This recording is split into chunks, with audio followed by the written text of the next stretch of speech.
Przepyszne pierniczki, które doskonale zachowują kształty po upieczeniu, idealne do grawerowanych wałków lub stempelków do ciastek. Możesz je również udekorować lukrem.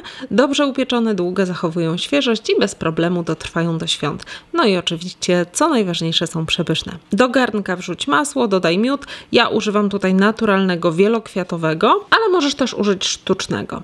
Przyprawę do piernika i kakao. Całość podgrzewaj na małym ogniu, mieszając aż masło się rozpuści i składniki się połączą. Masła z miodem nie gotuj. Kiedy wszystko się rozpuści, zdejmij garnek z ognia i odstaw do wystudzenia. Masa może być wciąż lekko ciepła, byle nie była gorąca. Następnie do miski lub misy miksera wrzuć przesianą mąkę, dodaj cukier, puder, sól, jajko i sodę. Na koniec dolej jeszcze wystudzone masło z miodem i przyprawami i całość wymieszaj na wolnych obrotach mieszadłem typu K bądź hakiem do zagniatania, aż powstanie w miarę jednolite ciasto. Ja mieszam zazwyczaj do momentu, aż nie będzie widać suchej mąki, a później przekładam na stolnicę i krótko zagniatam. Ciasto możesz również zagnieść rękami w misce, po prostu bez miksera. Gotowe ciasto podziel na pół i rozwałkuj na stolnicy na grubość 3-4 mm do stempelków bądź 5 mm, jeżeli chcesz użyć grawerowanego wałka ze świątecznym motywem. Następnie stempelkami wycinaj dowolne kształty. Ja tutaj używam stempliste skomy. One mają kilka wymiennych końcówek, które dosyć prosto się zmieniają i dzięki temu mam kilka różnych wzorków w jednej foremce.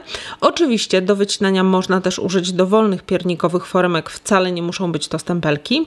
Wycięte pierniczki układaj na wyłożonej papierem blasze z piekarnika, zachowując niewielkie odstępy.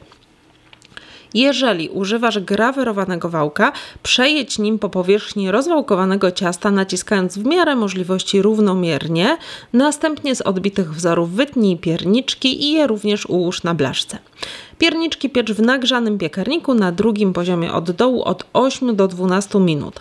Ostateczny czas pieczenia będzie zależał od ich grubości, również od przeznaczenia, czyli te na choinkę trzeba piec dłużej, aby były twarde, natomiast te do zjedzenia krócej, aby były miękkie. U mnie te miękkie piekły się 10 minut.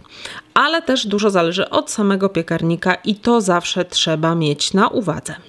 Upieczone pierniczki od razu wyjmij z piekarnika i pozwól im przestygnąć przez jakieś 10 minut, zanim zdejmiesz je z blachy. Jeżeli mają być przechowywane przez dłuższy czas, po całkowitym wystudzeniu włóż je do wyłożonego papierem kartonowego pudełka bądź pudełka plastikowego szczelnie zamykanego i przechowuj w chłodnym miejscu, np. na balkonie czy w spiżarni. Smacznego!